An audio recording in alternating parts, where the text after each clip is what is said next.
نحمده ونصلي على رسوله الكريم اما بعد فاعوذ بالله من الشيطان الرجيم بسم الله الرحمن الرحيم رب اشرح لي صدري ويسر لي امري واحلل عقدة من لساني يفقهوا قولي۔ قیام کی مقدار، جیسا کہ ہم جانتے ہیں کہ نماز میں قیام کرنا فرض ہے۔ قوموا للہ قانتین۔ یاد رکھیے کہ لمبے قیام والی نماز افضل ہے۔ جس نماز میں جتنا لمبا قیام ہوگا اس کا اتنا ہی ثواب زیادہ ہوگا۔ بس یہ اصول کلیہ قاعدہ یاد رکھیے اور اس اعتبار سے اپنا قیام لمبا یا چھوٹا کر لیجیے۔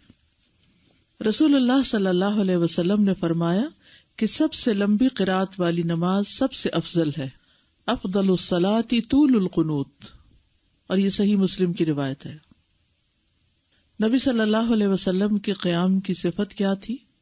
براء ابن عازب رضی اللہ عنہ روایت کرتے ہیں کہ نبی صلی اللہ علیہ وسلم کا رکوع اور آپ کا سجدہ، رکوع اور سجدہ اور سجدوں کے درمیان جلسہ، یعنی دو سجدوں کے بیچ میں، اور جب کہ آپ رکوع سے اپنا سر اٹھاتے اور پھر دوبارہ سجدے میں جاتے، یہ تقریباً برابر ہوتے تھے، یعنی سجدہ پھر اٹھ کے بیٹھنا پھر دوبارہ سجدہ، اور اسی طرح رکوع کے بعد کھڑے ہو کر پھر نیچے جانا۔ البتہ قیام اور تشہد طویل ہوتے تھے، یعنی قیام لمبا ہوتا تھا اور تشہد جس میں درود شریف ہوتا ہے اور دعائیں ہوتی ہیں، یہ دو حصے نماز کے لمبے ہوتے تھے، ایک کھڑے ہونے والا اور ایک بیٹھنے والا، اور بیچ میں رکوع اور سجدے یہ ایک دوسرے سے ملتے جلتے ہوتے تھے، اور جلسہ اور رکوع سے جو یعنی کھڑے ہوتے ہیں یہ دو حالتیں ملتی جلتی تھی۔ سمجھ آ گئی؟ یعنی اس طرح نماز کے درمیان ایک بیلنس قائم ہو جاتا ہے، دو حصے زیادہ لمبے، دو حصے اس سے نسبتاً کم اور دو اس سے اور کم۔ انفرادی نمازوں میں طویل قیام کرنا۔ مغیرہ رضی اللہ عنہ کہتے ہیں کہ نبی صلی اللہ علیہ وسلم کھڑے ہوتے تھے تاکہ نماز پڑھیں، یہاں تک کہ دونوں پاؤں یا دونوں پنڈلیاں پھول جاتی تھی، سوج جاتی تھی۔ اس کے متعلق آپ صلی اللہ علیہ وسلم سے کچھ کہا جاتا تو آپ فرماتے، کیا میں شکر گزار بندہ نہ بن جاؤں؟ یعنی یہ آپ کی نماز انفرادی تہجد کی نماز ہوتی تھی، جس میں آپ بہت لمبا قیام کرتے تھے۔ جہاں تک جماعت کرانے کا تعلق ہے، لوگوں کو نماز پڑھانے کا تعلق ہے، تو اس کی تفصیلات آگے آئیں گی کہ آپ انہیں کون کون سی صورتیں پڑھاتے تھے۔ کبھی آپ نے بہت لمبی بھی پڑھائی اور کبھی بہت مختصر بھی، کبھی مختلف اسباب کی بنا پر آپ نے اپنا قیام جو ہے اس کو مختصر بھی کیا۔ باجماعت نماز میں زیادہ لمبا قیام نہ کروانا۔ ابو مسعود رضی اللہ عنہ سے روایت ہے کہ ایک آدمی نے عرض کیا، اے اللہ کے رسول، اللہ کی قسم میں نماز فجر میں فلاں شخص کی طوالت کی وجہ سے پیچھے رہ جاتا ہوں۔ میں نے رسول اللہ صلی اللہ علیہ وسلم کو کبھی نصیحت کے وقت اس دن سے زیادہ غضبناک نہیں دیکھا، یعنی فلاں شخص بہت لمبی نماز پڑھاتا ہے اس لیے میں پھر ٹھہر کے ہی جاتا ہوں، جیسے آج کل بچے کرتے ہیں نا کہ دیر سے جاؤ تاکہ آدھی رکعت ملے اور جلدی ختم ہو جائے۔ تو رسول اللہ صلی اللہ علیہ وسلم اس پر بہت زیادہ غضبناک ہو گئے۔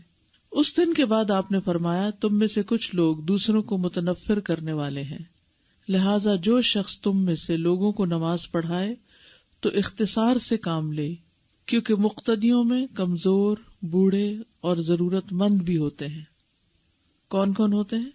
کمزور، بوڑھے اور ضرورت مند۔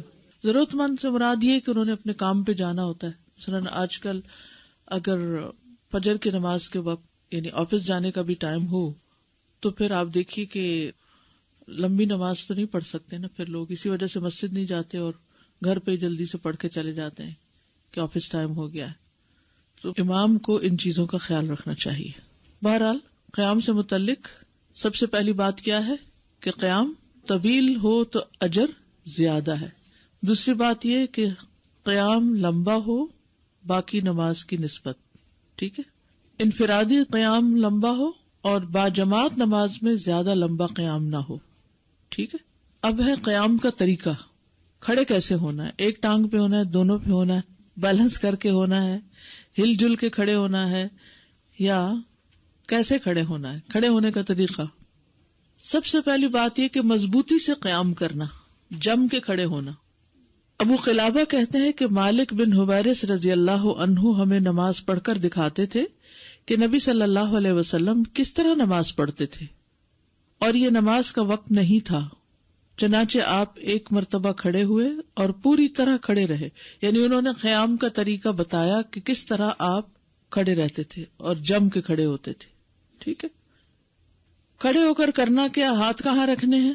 دائیں ہاتھ کو بائیں پر رکھنے کا حکم ہے. دایاں بائیں کے اوپر ہوگا، ادروائز نہیں. رسول اللہ صلی اللہ علیہ وسلم نے فرمایا ہم انبیاء کا گروہ ہیں، یعنی تمام انبیاء کو ہمیں حکم دیے گئے ہیں کہ ہم افطار میں جلدی کریں اور ہم سحری میں دیر کریں اور نماز میں اپنا دایاں ہاتھ اپنے بائیں ہاتھ پر رکھیں.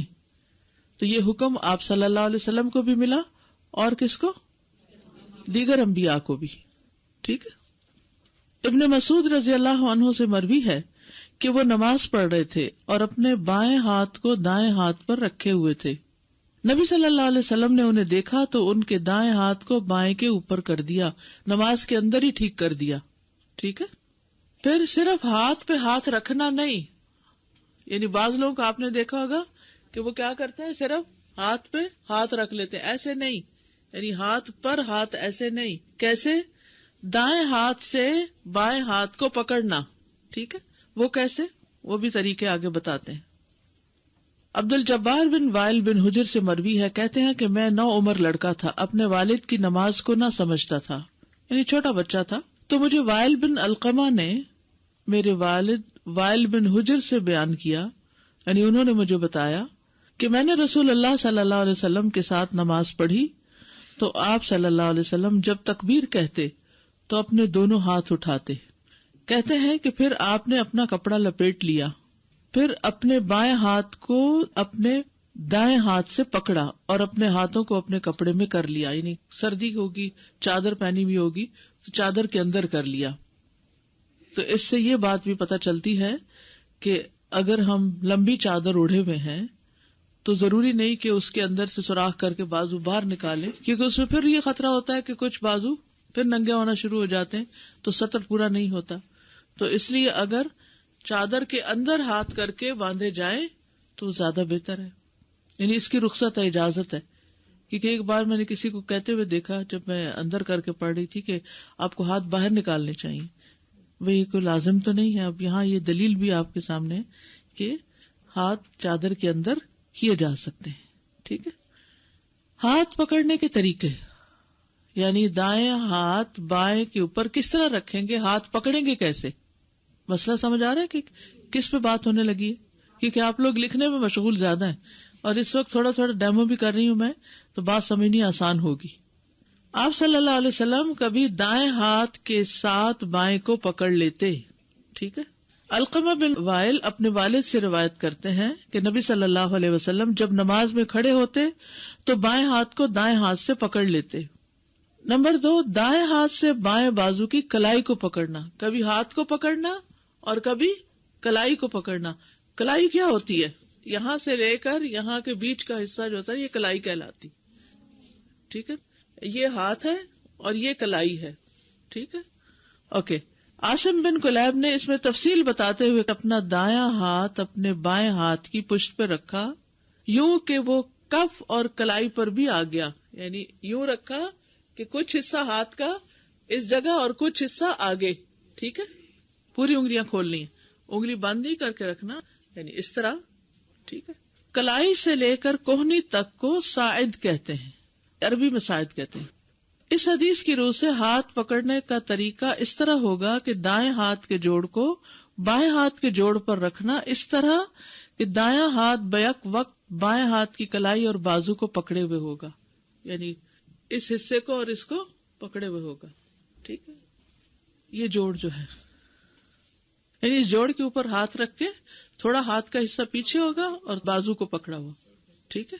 قبیصہ بن حلب اپنے والد سے روایت کرتے ہیں، انہوں نے کہا کہ میں نے نبی صلی اللہ علیہ وسلم کو سلام پھیرنے کے بعد لوگوں کی طرف رخ کرتے ہوئے دائیں جانب سے بھی مڑتے دیکھا اور بائیں جانب سے بھی، یعنی نبی صلی اللہ علیہ وسلم جب آگے امامت کراتے تھے تو پھر اس کے بعد سلام پھیر کے آپ کیا کرتے تھے؟ اپنا رخ لوگوں کی طرف کر لیتے، کبھی رائٹ سائڈ سے اور کبھی لیفٹ سائڈ سے، یعنی دونوں طرف سے مڑے آپ. اور قیام کی حالت میں نے آپ صلی اللہ علیہ وسلم کو اپنا دایاں ہاتھ بائیں ہاتھ پر سینے کے اوپر رکھے ہوئے دیکھا. یحییٰ نے بیان کرتے ہوئے دایاں ہاتھ بائیں ہاتھ کے جوڑ پر رکھے، یہ جوڑ ہے، ٹھیک ہے. دائیں ہاتھ سے بائیں بازو کو پکڑنا. سہل بن سعد رضی اللہ عنہ سے روایت ہے، انہوں نے فرمایا کہ لوگوں کو یہ حکم دیا جاتا تھا کہ آدمی نماز میں اپنا دایاں ہاتھ اپنے بائیں بازو پر رکھے. ابو حازم نے کہا مجھے یہی معلوم ہے کہ سہل اس حکم کو نبی صلی اللہ علیہ وسلم کی طرف منسوب کرتے تھے. اس حدیث کی روح سے دائیں ہاتھ سے بائیں بازو کی کوہنی تک کا حصہ پکڑا جا سکتا ہے.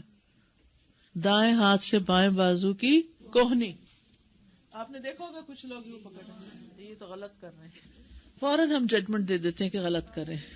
اس میں وسعت ہے.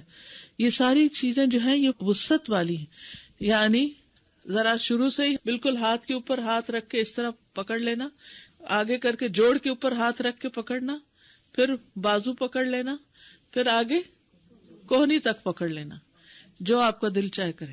اچھا، اتنی سہولت اس لیے بھی ہے کہ خصوصاً جب آپ جماعت سے نماز پڑھتے ہیں تو اگر کچھ لوگ انگلیوں پہ انگلیاں رکھ کے نماز پڑھے تو کیا ہوتا ہے، جگہ زیادہ گھیرتے اور صف ہی نہیں بنتی، کندھے سے کندھا ہی نہیں لگتا، پاؤں سے پاؤں نہیں لگتا، اور دوسرے لوگ تکلیف میں ہوتے ہیں. ذرا آگے کر کے آپ رکھیں گے، اور اگر آپ نے دیکھا کہ آپ والا ذرا بہت بھاری جسم والا ہے کہ میں اور سکڑ جاؤں، تو آپ اور سکڑ جائیں اور سب درست ہو جائے گی. ٹھیک ہے، اکیلے ہو تو ٹھیک ہے، ریلیکس ہو کے آپ رکھیں، اور اگر جماعت میں ہے تو حسب ضرورت آگے یا پیچھے بڑھا لیں. اصل مقصود کیا ہے؟ دایاں بائیں پر ہو، رائٹ. لیکن بالکل ایسے نہیں، کچھ لوگ ایسے ہاتھ اکڑا کے ہاتھ کے اوپر ہاتھ رکھے ہوئے، ایسے نہیں.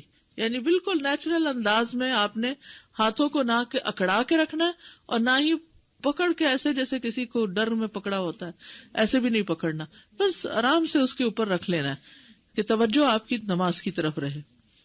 یہ تو صرف اس کی ڈسکرپشن ہے جو میں آپ کو بتا رہی ہوں.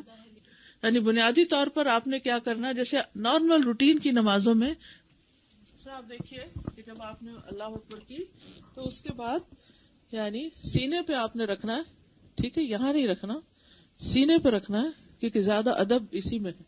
جب یوں کر کے پکڑتے ہیں نا، ڈھیلا پن اور ایسے کیجول سٹینڈنگ ہے، ٹھیک ہے نا. یعنی بعض لوگ اس طرح بھی کرتے ہیں، ناف کے اوپر ہاتھ رکھتے ہیں. تو اس میں آپ دیکھیے کہ یہ باندھنا، اس کی نسبت یہاں جیسے اس حدیث میں آیا سینے کے اوپر باندھنا، ہاتھ پہ ہاتھ رکھنا، ذرا پیچھے تھوڑا ہو جائے یا ذرا آگے، لیکن جوڑ، کلائی، کونی جہاں بھی آپ رکھ لیں ہاتھ تو ٹھیک ہے، اور ہاتھ نارمل رہے، نیچرل وے میں. کوئی فرق نہیں بتایا گیا اس میں، عورت مرد کا کوئی فرق نہیں. جتنے بھی احادیث آپ چھان مارے، کہیں نہیں لکھا عورت یہاں ہاتھ رکھے اور مرد یہاں رکھے، سب کا ایک ہی جگہ بتایا گیا. آپ صلی اللہ علیہ وسلم اپنے دونوں ہاتھ صرف سینے پر رکھتے تھے. مرد اور عورت دونوں ہی اس میں برابر ہیں. طاؤس بن کیسان یمانی تابعی بیان کرتے ہیں، ایک ہوتے ہیں نا صحابی جنہوں نے نبی صلی اللہ علیہ وسلم کو دیکھا، اور ایک ہوتے ہیں تابعی جنہوں نے صحابی کو دیکھا، کہ رسول اللہ صلی اللہ علیہ وسلم نماز کے دوران میں اپنا دایاں ہاتھ بائیں کے اوپر رکھتے اور انہیں اپنے سینے پر باندھا کرتے تھے. نگاہیں سجدے کی جگہ پر رکھنا یہ افضل ہے. نگاہیں کہاں ہوں، یعنی آپ جب کھڑے ہو گئے ہیں تو کھڑے ہو کر چھت کو نہیں دیکھنا، دائیں طرف کی چیز کو نہیں دیکھنا، بائیں نہیں دیکھنا، بلکہ سامنے سجدے کی جگہ کو دیکھنا ہے. آپ صلی اللہ علیہ وسلم جب نماز پڑھتے تھے تو اپنے سر کو جھکا لیتے، یعنی سر ایسے اکڑا ہوا نہیں ہونا چاہیے، پیچھے کو نہیں ہونا چاہیے، بلکہ کیا ہونا چاہیے، نسبتاً جھکا ہوا ہونا چاہیے، اور اپنی نگاہ کو زمین پر رکھتے. نگاہیں روک لینا. عائشہ رضی اللہ عنہا نے کہا کہ رسول اللہ صلی اللہ علیہ وسلم کعبہ میں داخل ہوئے تو ان کی نگاہ سجدے کی جگہ سے ادھر ادھر نہیں ہوئی، نگاہیں وہیں رکی یہاں تک کہ بیت اللہ سے نکل گئے، سجدے کی جگہ پر ہی دیکھتے رہے. سبحان اللہ. اور آج اگر ہمیں کوئی کعبہ کے اندر لے جائے تو ہم کیا کریں گے؟ چھت دیکھیں گے، پلرز دیکھیں گے، تصویریں لیتے رہیں گے، مٹیریل کو ہاتھ لگاتے رہیں گے، کون سا سنگ مرمر ہے وغیرہ، وہ کیا اس کا ہاتھ لگانے سے رنگ تبدیل ہوتا ہے یا نہیں ہوتا. آپ صلی اللہ علیہ وسلم کو جب معراج پر لے جایا گیا تو قرآن اس کی گواہی کیا دیتا ہے؟ ما زاغ البصر وما طغى، نگاہ بھٹکی ہی نہیں، حد سے آگے بڑھی ہی نہیں. طغا ہوتا ہے نا حد سے آگے بڑھنا، طغیانی کے لیے. نگاہ آگے نہیں بڑھی، بس وہیں رہی جہاں ہونی چاہیے تھی. ادب، احترام. تو نماز اللہ کی بندگی کا نام ہے، اللہ کی عبادت کا نام ہے. اللہ کے آگے قوموا للہ قانتین، ادب کے ساتھ کھڑے ہونا ہے. اور جب کسی مسجد میں جائیں یا کسی بھی جگہ، تو ٹھیک ہے مسجد نبی میں، مسجد حرام میں جاتے ہیں، بہت ڈیکوریشن کر دی گئی ہے، ان چیزوں کی طرف انسان کا دھیان چلا جاتا ہے، لیکن نماز میں آپ کا دھیان نیچے ہی رہے، یعنی ادب رہے، نگاہوں میں بھی ادب ہو. دل حضوری تو ہو ہی، دل میں تو توجہ ہو ہی، لیکن نگاہوں میں بھی ادب. اور آپ نے دیکھا ہوگا کہ جس مجلس، جس انسان، جس جگہ کا آپ کے دل میں ایک اورا سا ہوتا ہے، ایک احترام اور ایک روب ہوتا ہے، تو وہاں پر آپ کی نگاہیں خود بخود جھک جاتی ہیں، جھکی رہتی ہیں، کیونکہ آپ کے دل کی کیفیت بدل جاتی. اصل میں نگاہوں کا جھکنا دلیل ہے اس بات کی کہ انسان کا دل اب کسی اور طرف متوجہ ہو گیا ہے. جب آپ گہری سوچ میں ہوتے ہیں، کسی ایک چیز پہ فوکس کیے ہوئے ہوتے ہیں، تو آپ کی نگاہیں کیا گھوم رہی ہوتی؟ گھومتی نگاہوں کے ساتھ کیا آپ ایک نقطے پہ فوکس کر سکتے ہیں؟ نہیں. جب آپ کا دل ایک طرف متوجہ ہو جاتا ہے تو نگاہیں خود بخود ایک ہی جگہ ٹک جاتی ہیں. پھر تو اس پر خاص توجہ دینی ہے ہم نے کہ نماز میں ہماری نگاہیں کہاں ہیں. باجماعت نماز میں امام کو دیکھنے کا جواز ہے، نہیں سامنے، لیکن ایک ہی جگہ پھر ہو، یہ نہیں کہ کبھی آگے کے امام کو دیکھے، کبھی رائٹ سائڈ کے مقتدی کو دیکھے، کبھی ادھر نہیں. امام بخاری نے صحیح بخاری میں باب باندھا ہے نماز میں امام کی طرف نظر اٹھانے کا بیان. زین بن منیر کا کہنا ہے کہ مقتدی کا امام کو دیکھنا اقتداء کے مقاصد میں سے ہے، یعنی چونکہ وہ اس کو فالو کر رہا ہے اس لیے اس کو دیکھ سکتا ہے اور نگاہ ایک نقطے پہ لگی ہوئی ہے. بس اگر اس کے لیے ممکن ہو تو وہ دائیں بائیں دیکھے بغیر امام کو دیکھ سکے تو یہ عمل نماز کی اصلاح ہی میں شمار ہوگا، کیونکہ وہ امام کی طرح ہی پڑھنا چاہتا ہے. لیکن اگر وہ بالکل وہ کنارے پہ سائڈ پر ہے تو وہ بجائے اس کے سجدے کی جگہ پہ دیکھے پھر وہ یوں ٹیڑھی نظر کر کے یا گردن گھما کے امام کو دیکھ رہا ہے تو یہ غلط ہوگا. اگر امام اتفاق سے آپ کی اس زاویے کے اندر ہے، سامنے ہے، تو ٹھیک ہے، آپ سامنے بھی دیکھ سکتے ہیں. شافعی کہتے ہیں کہ مقتدی کے لیے مستحب ہے کہ وہ اپنے سجدے کی جگہ کی طرف دیکھے، کیونکہ یہ خشوع کے زیادہ قریب ہے، اور یہ بھی ممکن ہے کہ امام اور مقتدی کے لیے اس حکم میں کچھ فرق ہو. ٹھیک ہے، مقتدی سجدے کی طرف دیکھے، بس امام کے لیے مستحب ہے کہ وہ سجدے کی جگہ کی طرف دیکھے، اور اسی طرح مقتدی کے لیے بھی مستحب یہی ہے، پسندیدہ یہی ہے، بہتر یہی ہے. مگر جہاں اسے اپنے امام کو دیکھنے کی ضرورت لاحق ہو جائے تو وہ ایسا کر سکتا ہے. اور اکیلے شخص کا حکم امام کے حکم جیسا ہی ہے، یعنی اکیلا بھی کہاں دیکھے گا؟ سجدے کی جگہ. ضرورتاً سجدے کی جگہ سے نظر ہٹائی جا سکتی ہے، ضرورتاً، ٹھیک ہے، لیکن ضرورت کے تحت دائیں بائیں جھانکنے میں کوئی کراہت کی بات نہیں اگر وہ تھوڑا ہو. کیونکہ بعض اوقات ایسا ہوتا ہے نا کہ آپ کو محسوس ہوتا ہے کہ جیسے آپ کے ساتھ جگہ خالی پڑی ہے تو آپ کو صف جوڑنی ہے، ٹھیک ہے نا. تو اگر آپ بالکل رائٹ لیفٹ دیکھ ہی نہیں رہے تو ہو سکتا ہے کہ وہ آپ کی صف ہی ٹوٹی ہوئی ہو یا کوئی اور ایسی چیز ہو، تو اس میں انسان ضرورتاً ہلکی پھلکی نگاہ رائٹ لیفٹ کر لے، لیکن سر موڑ موڑ کے نہ دیکھے. سر کا موڑنا ناپسندیدہ ہے، مکروہ ہے. موطا میں سہل بن سعد کی حدیث ہے جس میں ابو بکر رضی اللہ عنہ نبی صلی اللہ علیہ وسلم کی عدم موجودگی میں نماز پڑھا رہے تھے جب نبی صلی اللہ علیہ وسلم بیمار تھے. حدیث میں کہ ابو بکر رضی اللہ عنہ اپنی نماز میں دائیں بائیں جھانک کر نہیں دیکھتے تھے. جب لوگوں نے زیادہ تالیاں بجائیں، تالی کیسے بجاتے ہیں؟ ایسے کر کے نہیں بجاتے نماز میں تالی، یعنی جو ہاتھ سینے پر ہوتا ہے نا بندھا ہوا تو رائٹ ہینڈ لیفٹ کے اوپر مارتے ہیں، بس دیٹس اٹ، امام کو متوجہ کرنے کے لیے. جب لوگوں نے زیادہ تالیاں بجائیں تو انہوں نے ایک طرف دیکھا تو اچانک رسول اللہ صلی اللہ علیہ وسلم تھے. نبی صلی اللہ علیہ وسلم نے ان کی طرف اشارہ کیا کہ اپنی جگہ پر ٹھہرے رہو. امام نبوی کہتے ہیں اس حدیث میں ضرورت کے تحت دائیں بائیں جھانکنے کا جواز ہے، لیکن تمام علماء اس بات پر متفق ہیں کہ اتنا پیچھے مڑ کے دیکھنا کہ جس سے قبلے کی طرف پشت ہو جائے تو یہ نماز کو باطل کر دے گا.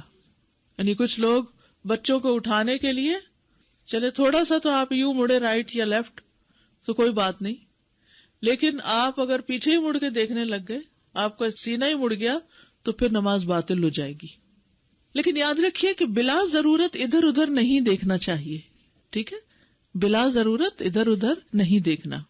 حدیث میں آتا ہے بے شک اللہ نے تمہیں نماز کا حکم دیا، لہذا جب تم نماز پڑھو تو کسی اور جانب توجہ نہ کرو، کیونکہ اللہ اپنے نماز پڑھنے والے بندے کی طرف متوجہ ہوتا ہے جب تک کہ وہ نماز پڑھتے ہوئے ادھر ادھر متوجہ نہ ہو.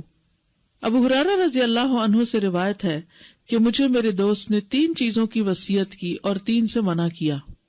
نمبر 1، مرغ کی طرح ٹھونگے مارنے سے منع کیا، یعنی تیز تیز سجدہ کرنے سے منع کیا. نمبر 2، کتے کی طرح پاؤں آگے پسار کر بیٹھنے سے، یعنی کتا جب بیٹھا ہوتا ہے، بیٹھنے کی کیفیت یاد کیجئے، کیسے بیٹھا ہوتا ہے؟ پیچھے بیٹھا ہوتا ہے اور اگلے بازو کیسے رکھے ہوتے ہیں؟ ذرا پھیلائے ہوئے ہوتے. یہ بیٹھنا کیسے بیٹھنا ہوگا انسانوں میں؟ اس سے منع کیا گیا. اور خطبے کے وقت بھی ایسا بیٹھنا منع ہے.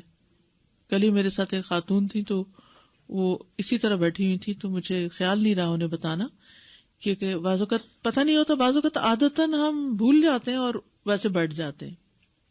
کیسے بیٹھیں گے؟ جس میں ٹانگیں اٹھا کے بیٹھتے ہیں، یعنی گھٹنے اٹھا کے. ہاں بیٹھ کے دکھائیں جی. یہ ریلیکسنگ پوزیشن ہو جاتی ہے نا کہ دونوں بازو میں سے گھٹنے پکڑے اور تھوڑی سی ٹیک پیچھے کو ہوگی، آرام سے بیٹھ گئے. اس طرح نہیں بیٹھنا، نماز میں بھی نہیں بیٹھنا اور خطبے کے دوران بھی نہیں، کیونکہ خطبہ جو ہے وہ نماز کا حصہ ہے، اسی لیے اس میں بولنا بھی منع ہے. نمبر 3، لومڑی کی طرح بار بار ادھر ادھر دیکھنے سے، یعنی نگاہیں گھما گھما کے نہیں. جی شکار کی تلاش میں وہ دیکھتی کبھی ادھر، دیکھتی کبھی ادھر، دیکھتی کبھی. آپ دیکھیں گے کہ اگر لومڑی کا بھی نہیں دیکھنے کا اتفاق ہوا تو بلی کو ہی دیکھ لیجئے. یعنی جانور جو ہوتے ہیں نا وہ ایک جگہ پر یکسو ہو کے نہیں بیٹھتے، وہ ادھر ادھر، یا تو اپنی حفاظت کے لیے بھی کہ ہمیں کوئی نہ پکڑ لے تو وہ ادھر ادھر دیکھتے رہتے ہیں، جھانکتے رہتے ہیں. ہاں بہت زیادہ ادھر ادھر نہ دیکھا جائے، کبھی پیچھے مڑ کے دیکھنا، کبھی چھت دیکھنے لگ جانا، کبھی کہیں، خصوصاً مسجد نبی اور مسجد الحرام میں، کیونکہ عربی میں سمجھ نہیں آتا خطبہ تو لوگ پھر توجہ نہیں رکھ پاتے. جس کو تو سمجھ آتا ہے اور توجہ رکھ پاتا ہے، یعنی شاید ہی کوئی خطبہ ہو حرم میں جس میں نہ روئی ہوں تھوڑا یا زیادہ، کیونکہ وہ اتنے سارے لوگوں کے ساتھ اس کو سننا، دل میں شکر کے جذبات ہونا کہ اللہ تیرا شکر ہے تو نے سمجھ دی، یہاں تک تو لے آیا، اور ہر بات کو ریفرنس کے ساتھ بیان ہونا، اور پھر اس کا عجب دل پہ کیفیت ہوتی ہے. یعنی وہی باتیں میں بعض اوقات ریٹن شیپ میں ملتے ہیں، میں جب دیکھتی ہوں تو وہ کیفیت آتی ہی نہیں ہے جو وہاں سن کر آتی ہے. تو اس میں جن لوگوں کو سمجھ نہیں آتی پھر وہ ادھر ادھر دیکھنا شروع کر دیتے ہیں. بعض تو آپ کو ہلا کے بات بھی کرنے لگتے ہیں کیونکہ وہ سیکھ کر نہیں گئے ہوتے کہ مسجد میں کس طرح بیٹھنا ہے. تو اگر کوئی آپ کو چھیڑے ہلائے تو بس انگلی منہ پہ رکھ لے، بات ختم. آسمان کی طرف نہ دیکھنا. بعض لوگ جیسے باہر نماز پڑھے تو اوپر آسمان کو دیکھنے لگتے ہیں کہ اللہ یاد آ رہا ہے. نہیں، ابھی ادب کے ساتھ کھڑے ہونے کی ضرورت ہے. انس بن مالک رضی اللہ عنہ بیان کرتے ہیں، کہتے ہیں کہ نبی صلی اللہ علیہ وسلم نے فرمایا، لوگوں کو کیا ہوا، وہ اپنی نماز میں نگاہیں آسمان کی طرف اٹھاتے ہیں. پھر آپ نے اس کے متعلق بڑی سختی سے فرمایا، لوگوں کو اس سے باز آ جانا چاہیے یا پھر ان کی بینائی کو اچک لیا جائے گا. سختی سے فرمایا کہ لوگ باز آ جائیں، آسمان کی طرف نہ دیکھیں، ورنہ ان کی نگاہیں یعنی ان کی آنکھوں کی روشنائی نہ چلی جائے. جی نماز میں، عام حالات میں تو نہیں، عام حالات میں غور و فکر کریں. ان فی خلق السماوات والارض واختلاف اللیل والنہار لآیات لأولی الالباب، تو وہ دیکھنا منع نہیں ہے. انظروا فی ملکوت السماوات والارض. دعا کے وقت بھی ادب بھی ہو تو بہتر ہے. آپ نے بتایا نا کہ جب ہم کھڑے ہوتے ہیں نماز کی حالت میں تو ہماری نگاہیں نیچے سجدے کی جگہ پہ ہونی چاہیے. جی. مگر جب نفل نماز میں ہمارے سامنے قرآن ہوتا ہے تو I am still not clear کہ اگر ہم سامنے کیسے دیکھیں اور قرآن کو ساتھ کیسے پڑھیں. دیکھیے اس میں بھی ایک جگہ نگاہ ٹکی ہوئی ہوگی نا، ضرورتاً دیکھ رہے ہیں، جیسے ضرورتاً امام کو دیکھا جا سکتا ہے. جی ٹھیک ہے نا، تو ضرورتاً مصحف پہ دیکھ رہے ہیں اور وہ ایک ہی جگہ نظر ہے، آپ کبھی ادھر نہیں دیکھ رہے. اصل مقصود ہے فوکس کرنا، چونکہ اس کی اجازت ہے، رخصت ہے، تو اسی لیے یہ بات عرض کی گئی کہ ویسے مستحب تو یہی ہے. ایک ہے نمبر 1 کیفیت، اور وہ ہے سجدے کی جگہ دیکھنا. جی. نمبر 2 ضرورتاً امام یا کسی اور چیز کی طرف، مثلا بچہ ہے یا کوئی چیز ایسی ہو رہی ہے قریب، کیونکہ ماؤں کی کیفیات فرق ہوتی ہیں مسجد میں پڑھنے والوں سے. تیسری یہ کہ جیسے مصحف کھولا ہوا ہے آپ نے، نوافل پڑھ رہے ہیں، تو رمضان میں لمبی نماز پڑھنا ہے تو خود نہیں زبانی آتا، مسجد آپ جا نہیں سکتے، طویل قیام افضل ہے. اور طویل قیام صرف سورۃ فاتحہ اور قل هو اللہ سے نہیں ہو سکتا. تو اس کی بھی دلیل ہے کہ حضرت ذکوان جو تھے، جو حضرت عائشہ کے غلام تھے، وہ دیکھ کر پڑھا کرتے تھے، ان کو زبانی یاد نہیں تھی. تو اس صورت میں یہ ضرورتاً دیکھنا ہے، جیسے امام کو ضرورتاً دیکھنا ہے، مصحف کو بھی ضرورتاً دیکھنا ہے، اور اس میں بھی پھر اسی پر ہی نظر رہے، مصحف پر ہی نظر رہے، تو فوکس تو ہو جائے گا نا. یعنی ایک جگہ دیکھنے کی ضرورت کیوں ہے؟ تاکہ فوکس رہے، توجہ رہے، ادب رہے. سنت بھی نوافل میں ہی آتا ہے، سنت میں بھی ہم قرآن کھول سکتے ہیں. جی جی. استاذ ہاتھ پکڑ کے اگر ہاتھ کا سہارا لیا ہوا ہے، یعنی کہ اس کو اتنے زور سے پکڑا ہوا ہے کہ اس کو سہارا ہو گیا دوسرے بازو کو، ہاں تو کوئی حرج نہیں، کوئی حرج نہیں. I have a question as well. So the limit is your elbow. Is there a minimum position where you can have it? So you have to cover part of this? You have to cover this part. Okay. So you can't have like if you can't have like this. انگلیوں پہ انگلیاں نہیں رکھی جا سکتی، ہاتھ پر ہاتھ رکھا جائے گا. ٹھیک ہے.